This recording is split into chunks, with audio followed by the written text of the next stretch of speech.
Apalagi ini sekarang banyak sekali rakyat mendukung. Silakan aja polisi kalau memang mau melawan kehendak rakyat. Silahkan kita challenge. Bu Tipa menemukan ijazah yang tahun 85 dan jauh berbeda. Dan lebih mirip punyanya Jokowi dengan ijazah sarjana muda. Ini kan bahaya ini.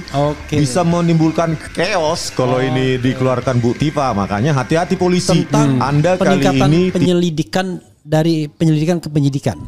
Memang belum ditentukan tersangkanya, tetapi asal diketahui sama seperti Bro Al-Kathiri bahwa yang namanya penyidikan itu serangkaian tindakan untuk menemukan tersangkanya. Penyidikan. Ya, kalau penyelidikan untuk menemukan tindak pidananya. Tindak pidananya.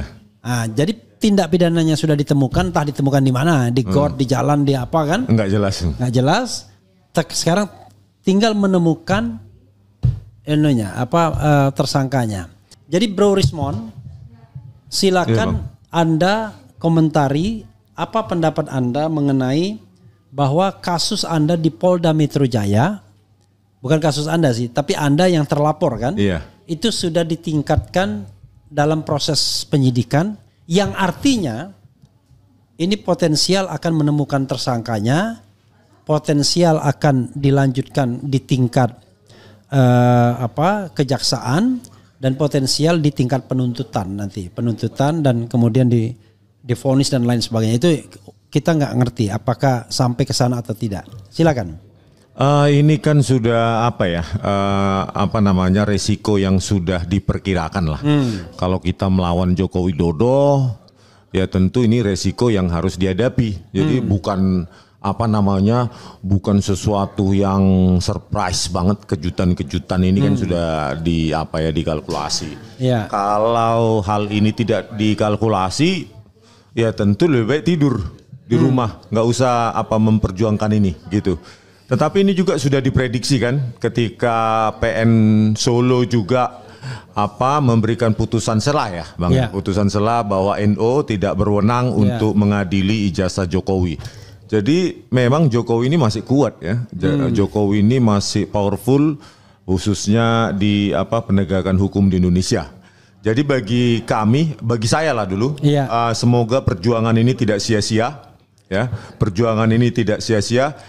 Toh juga saya dalam perjuangan ini menemukan banyak teman, banyak teman-teman satu perjuangan yang tidak bisa saya temukan kalau perjuangan ini tidak saya jalankan gitu, Bang. Oke, satu lagi pertanyaan sebelum Anda pergi. Terkesan bahwa polisi menggeser gawang. Iya. Lapangan permainannya tetap sama, tapi target golnya tuh digeser gawangnya. Mau gol tapi digeser ke tempat lain. Anda tidak lagi dibidik dengan pasal pencemaran atau fitnah mengenai ijazah palsu, tapi Anda dibidik dengan pasal-pasal yang tidak ada kaitannya dengan pembuktian ijazah palsu. Artinya nanti nggak ada pembuktian ijazah palsu. Yang akan dibuktikan apakah Anda melakukan penghasutan, apakah Anda melakukan ujaran kebencian, apakah Anda menyebarkan berita bohong. Kalau berita bohong mungkin masih ada kaitannya sedikit, tapi intinya adalah tidak ada pembuktian. Dan bayangan saya, mereka tidak penting mau menang atau kalah. Yang paling penting adalah ini ada delay dulu soal ijazah palsu yang sudah mulai di pinggir jurang ini. Apa pendapat Anda? Ini kan teknik mereka lah, biasalah parcok seperti ini ya. Ini sudah terjadi juga pada kasus Bambang Tri dan Gus Nur. Saya kira di sini kita harus total fight, bukan berarti kami kuat. Tetapi kami menemukan energi dari rekan-rekan seperjuangan bahwa kami tidak sendiri gitu. Kasus Jessica Wongso saja, saya sebagai ahli terus meneriakkan rekayasa barang bukti digital oleh Tito Karnavian, Krisnamurti dan Muhammad Nur Al-Azhar saja saya sendiri lonely, dan saya berani bersuara siap untuk dipenjarakan. Apalagi ini sekarang banyak sekali rakyat mendukung. Silakan aja polisi kalau memang mau melawan kehendak rakyat. Silahkan gitu loh. Kita challenge dan kita buka-bukaan di pengadilan gitu loh. Masalah pergeseran konteks sekarang ini menjadi penghasutan yang jauh yang berbeda dimensi atau domain dari ijazah Joko Widodo ya, untuk ditunjukkan di pengadilan. Ini sangat memalukan sih bagi negara hukum seperti kita. Sangat-sangat memalukan. ini sebagai cermin bahwa penegakan hukum di Indonesia itu masih morat-marit, ya. Bahwa kemarin gelar perkara khusus juga Jokowi maupun pengacaranya tidak berani menunjukkan ijazahnya. Dan apalagi yang ditemukan tadi juga saya baru dengar ternyata dari statement Bu Tifa bahwa ternyata Bu Tifa menemukan ijazah yang tahun 85 dan jauh berbeda. Dan lebih mirip punyanya Jokowi dengan ijazah sarjana muda. Ini kan bahaya ini. Bisa menimbulkan chaos kalau ini dikeluarkan Bu Tifa, makanya hati-hati polisi, ya. Anda kali ini tidak segampang kalian memenjarakan Bambang Tri dan Gus Nur. Kami sudah menemukan banyak teman, banyak kekuatan dan banyak energi, terutama dari rakyat juga. Rakyat yang punya logika sangat sederhana. Kalau Anda benar-benar lulusan UGM, tunjukkan, nggak berani kan, berarti palsu. Kan gitu. Anda kalau dalam permainan sepak bola itu ada counter attack. Tadi kan Anda sudah sebutkan counter attack-nya adalah Anda akan melaporkan Jokowi soal kebohongan Kasmujo. Ada yang mengatakan lah KKN bagaimana.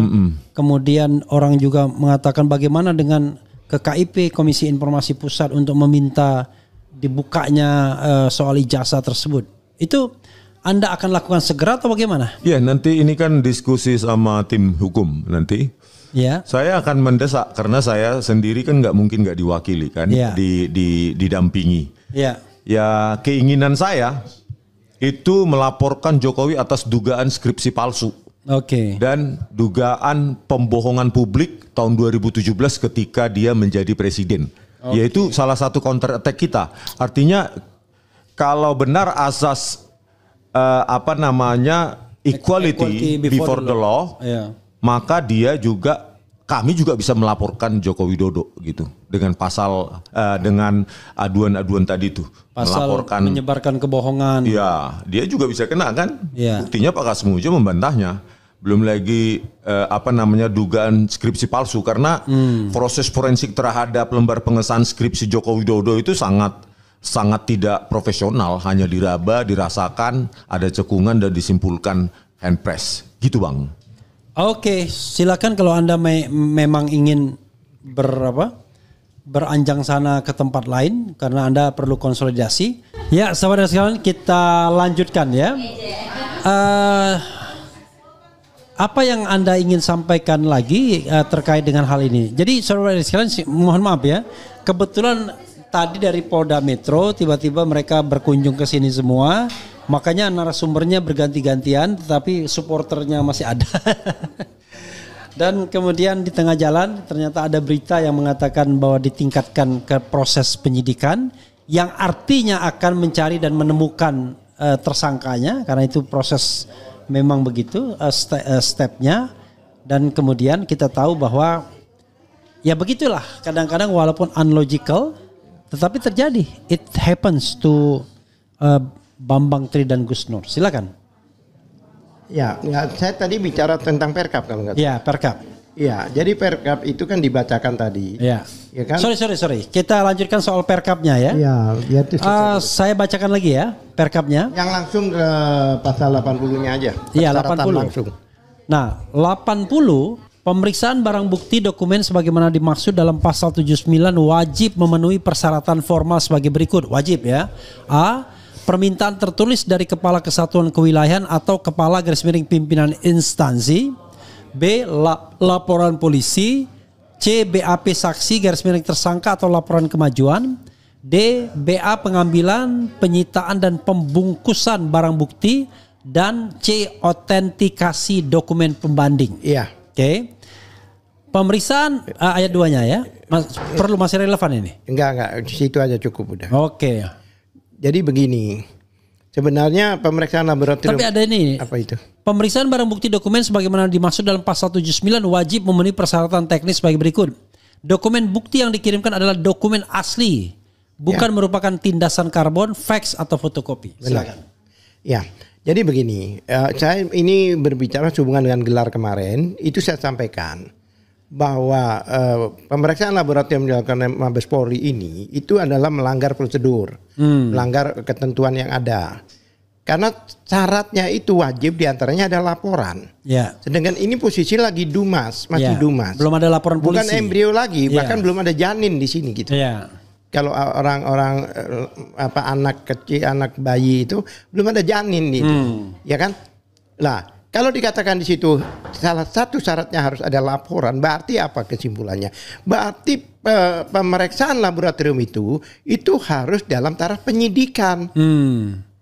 Ya kan, laporan itu kan adanya penyidikan. Pasti sebelum laporan ada sprindik kan? Ya kan? Ya, laporan itu. Dan laporan itu kan ada nomor laporannya, ada tindak pidananya, ada peristiwa pidananya dan sebagainya. Yang di Barreskrim itu kan seandainya itu sampai ke laporan itu kan pemalsuan surat. 263, 264, 266, ya kan? Pemalsuan surat. Sedangkan di Barreskrim, di Polda beda. Jadi nggak bisa ini digunakan hasilnya untuk ini. Ya itu satu. Kedua, yang menarik ada BAP, berita acara pemeriksaan saksi dan tersangka di situ. Coba dibacakan tersangka. Lah tersangka itu di mana? Tersangka itu di akhir memang begitu. Biasanya laboratorium itu di akhir. Proses penyidikan pasti. Makanya itu asli dan tidak itu urusan pengadilan. Makanya masuk di dalam 184. Yaitu alat bukti, diantaranya apa? Alat bukti surat. Dan seharusnya di situ masuknya. Yaitu untuk apa? Untuk dibicarakan atau diperdebatkan di pengadilan. Itu ya kan. Nah, kemudian yang saya tekankan yang C kalau nggak salah itu ada berita acara penyitaan. Itu yang saya sorot, yang penyitaannya ini. Karena ini berhubungan dengan kalau memang ada berita acara penyitaan, kenapa diambil sebelum diumumkan kemarin? Nggak boleh. Dan penyitaan itu kalau kita lihat KUHP pasal 1.16 kalau bisa dibacakan di situ, barangkali sambil saya bicara, ya kan? Jadi yang namanya penyitaan itu tidak ada, dumas disita itu tidak ada. Mana ada orang baru dumas terus disita? Ya kan? Ya. Teruskan. Saya sambil buka ini. Iya. Nah, itu semua itu sebenarnya proses-proses daripada laboratorium itu. Oke, saya bacakan ya. Pasal 1.16 KUHP ya, Undang-Undang nomor 1, Undang-Undang nomor 8 tahun 1981. Penyitaan adalah serangkaian tindakan penyidik untuk mengambil alih dan atau menyimpan di bawah penguasaannya benda bergerak atau tidak bergerak, berwujud atau tidak berwujud untuk kepentingan pembuktian dalam penyidikan, penuntutan dan peradilan. Iya, kan jelaskan. Siapa itu coba? Serangkaian yang dilakukan oleh penyelidik apa penyidik di situ? Penyidik. Nah, kalau penyidik berarti apa? Penyidikan. Proses penyidikan. Iya, itu kan sudah dilanggar KUHP. Iya. Itu proses penyidik dan itu proses yang dilanjutkan dari dalam proses apa? Penyelidikan, ini penuntutan. Iya. Ya kan? Tidak ada dumas di situ. Iya, nah, kemudian katanya lawyernya Jokowi di dalam, loh ini kan masalahnya kan ini kan belum penyidikan, jadi syarat ini tidak diperlakukan. Lah terus aturan apa yang dipakai? Ini kan bukan aturan penyidikan, penyelidikan, bukan, ini aturan pemeriksaan. Iya. Itu loh. Apalagi katanya ya Pak, kan itu ada namanya apa namanya Perkaba. Iya. Perkaba itu adalah peraturan Barreskrim itu. Iya, kepala Barreskrim. Iya, dia sebutkan kalau nggak salah nomor 1 tahun 2002 dan saya hafal itu.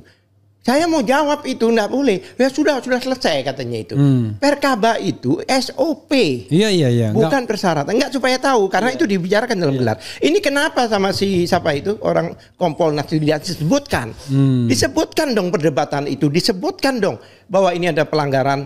Oleh sebab itu sampai sekarang bahkan penekanan pada kami, kemarin si Egy Sujana itu agak sedikit emosi, dia katakan, ya kan, kita gelar, kita kira kita ditemukan dengan apa namanya ijazah aslinya.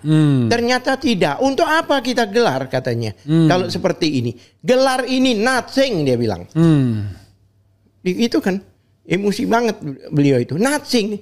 Kan kayak kita gelar perkara, bahkan pada waktu diumumkan dikatakan bahwa kenapa gelar perkara khusus ini diadakan, karena sudah menjadi isu nasional.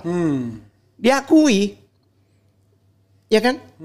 Nah, apa salahnya sih dihadirkan kembali ijazahnya untuk kita lihat bersama-sama? Dan itu bukan barang yang sulit sebenarnya. Iya, kalau ada kemauan. Jadi ini gelar tapi seperti dialog di TV-TV biasa, TV swasta kemarin gitu. Dialog teriak-teriak, ada diam, ada ini, ada seperti itu. Malah lebih keren di TV. Lebih keren di TV. Ada crossfire-nya sedikit. Iya. Nah, setelah kita balik baru diadakan katanya penelitian lebih lanjut. Katanya Khairul Anam itu dia bilang, saya bilang Khairul Anam saya kenal sejak kilometer 50. Ya kan? Coba dia lihat. Jadi apapun juga yang dikatakan polisi digongin sama dia. Dan dari dulu memang orang. Lah sekarang di Kompolnas ya. Bareskrim Kompolnas memang begitu kan. Sekarang dia di Kompolnas, ya kan? Yeah. Ini persis seperti jadi sudah prosedur, sudah ini, sudah. Saya tanya sama dia, bagaimana? Apakah Perkap dilanggar ini sesuai prosedur atau tidak? Ya kan? Belum saya keluarkan undang-undang pasal 10 undang-undang perlindungan saksi dan korban. Itu jelas kan? Jika ada laporan, maka tidak boleh dilaporkan balik, tapi dilakukan. Ini sebenarnya undang-undang dilanggar, Perkap, bahkan undang-undang dasar sendiri pasal 28F itu dilanggar. Yeah. Kemudian undang-undang keterbukaan itu, ya kan dilanggar juga. Keterbukaan itu jelas pasal 2 dan pasal bisa dibacakan barangkali. Pasal berapa? Undang-undang nomor 14 tahun 2008. Ya, pasal 2. Pasal 2 ya. Ya, benar. Pasal 10. Pasal 1 dulu. Oh, pasal 1. Bukan undang-undang 14 ya. Undang-undang 14 2008 tahun 2008. Ini tentang keterbukaan publik. Tentang keterbukaan informasi publik. Iya. Pasal 1 ayat 3 dulu. Pasal 1 ayat 3. Poin 3.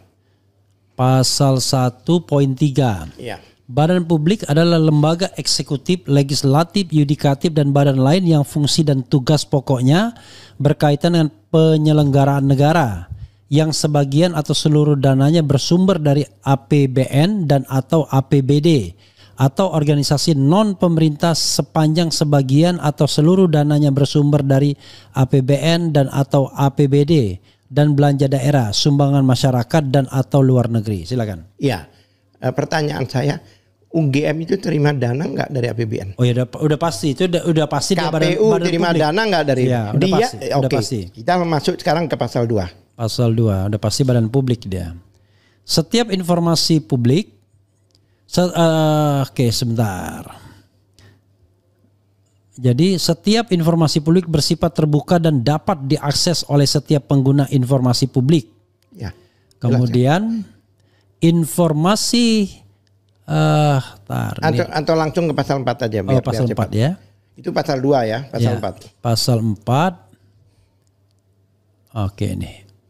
Setiap orang berhak memperoleh informasi publik sesuai dengan ketentuan undang-undang ini.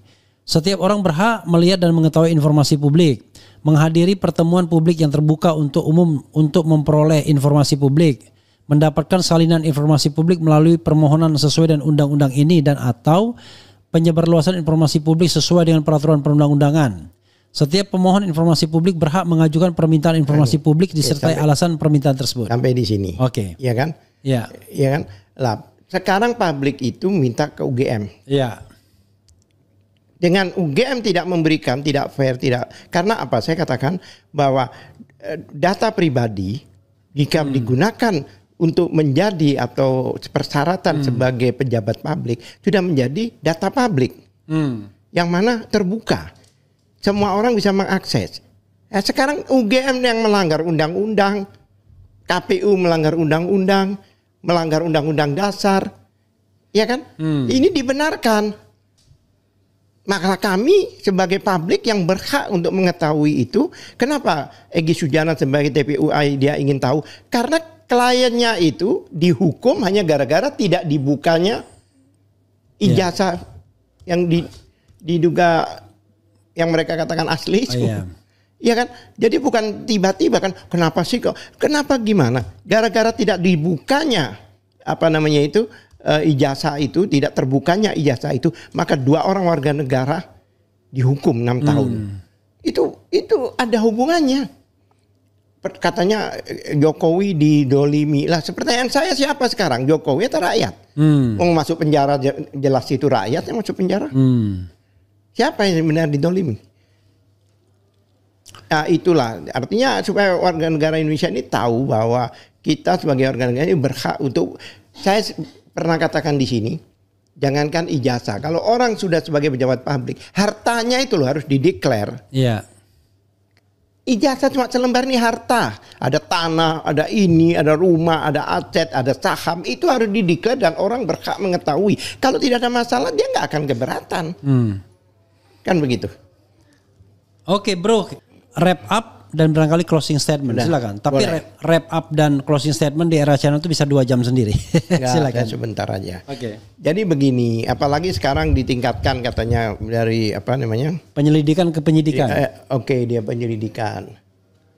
Ya kan. Sebenarnya seharusnya dihentikan, bukan malah dilanjutkan. Lah kalau kayak gini seperti ini dengan agresif seperti ini, seperti zaman-zaman dulu seperti ini, sebenarnya DPR ini harus bergerak, jangan diam aja gitu loh. Ya, tapi kan dalam sejarahnya yang mati 6 orang saja DPR diam aja. Lah ini kan kita masih menguji DPR baru ini loh. Berbuatlah sesuatu, do something gitu loh. Ini warga negara kita ini lagi tertekan. Warga negara kita ini lagi didolimi. Jangan tinggal diam. Panggil kita. Adili kita di Komisi 3 itu. Karena sudah nggak bisa gelar perkara apa sudah nggak bisa lagi. Dan kami waktu itu kami sudah tidak bisa terima gelar perkara kemarin itu hasilnya karena apa? Karena ijazahnya tidak dihadirkan.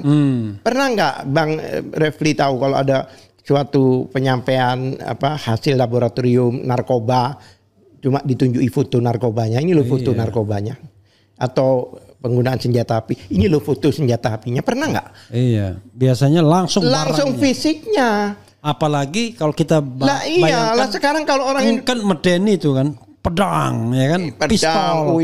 Masa ijazah aja nggak mau ditunjukkan? Ijazah lah iya kan, malah ditunjukkan fotokopi lungset lagi. Bahasa Jawanya lungset kusut. Ya kan? Oleh sebab itu ya kita ini kan negara hukum, dari dulu kita bilang supremasi hukum adalah panglima dan sebagainya, negara kita negara Pancasila dan sebagainya. Ya artinya ini apa ya? Dikatakan supremasi hukum ini hanya jargon atau hanya hashtag atau apa gitu loh. Gitu loh. Saya pikir pejabat negara dalam ini Menteri Polhukam ya. Menteri juga harus sekarang karena polisi ini kan di bawah Polhukam juga kan. Ya kan? Artinya Polhukam ini juga harus menyikapi masalah ini, jangan tinggal diam. Oh, bukan. Polisi itu di bawah ini ya mungkin ya. Polhukam, Pak. Di bawah Polkam. Kan ada Polkam sama ya artinya kan di bawah keseluruhan itu. Menko. Saya nggak tahu apakah di bawah Yusril ataukah di bawah. Ya apapun juga lah. Menko siapapun juga. Karena sekarang ini kan banyak ganti-gantian. Dulu kalau zaman saya dulu itu orang itu hafal nama menteri karena menterinya nggak diganti-ganti. Sekarang baru dihafalin udah ganti, ya kan? Nah ini harus bersikap. Presiden juga harus apa istilahnya? Ya istilahnya menyetop lah, artinya ya minimal melihatlah apakah ini fair atau tidak. Tapi yang jelas itu Komisi 3 karena itu tugasnya gitu loh. Nah, sekarang ini kan rakyat lagi menjerit, rakyat lagi tertekan, ya kan? Apalagi Prabowo selama ini kan selalu menggaungkan sesuatu yang positif, perubahan-perubahan, dan memang bagus perubahan-perubahan, better and better lah. Tapi kalau penegakan hukum masih seperti ini, kan sayang karena nilai setitik rusak susu sebelanga itu kan istilahnya. Itu closing system. Oke, sobat era sekalian, kita harus akhiri ya, dan tentu banyak hal-hal yang akan kita dapatkan. Demikian juga perkembangan ke depan dengan ditingkatkannya dari penyelidikan ke penyidikan. Mungkin satu sisi merasa jumawa, waduh berhasil gua, hebat gua sebagai lawyer karena sudah berhasil memprovokasi polisi gitu dalam tanda kutip. Tapi di sisi lain kita harus tanyakan pada nurani soal kebenaran ya, karena kebenaran itu nggak bisa dibohongi. Begitu saja saudara sekalian. Wassalamualaikum warahmatullahi wabarakatuh. Keren cadas.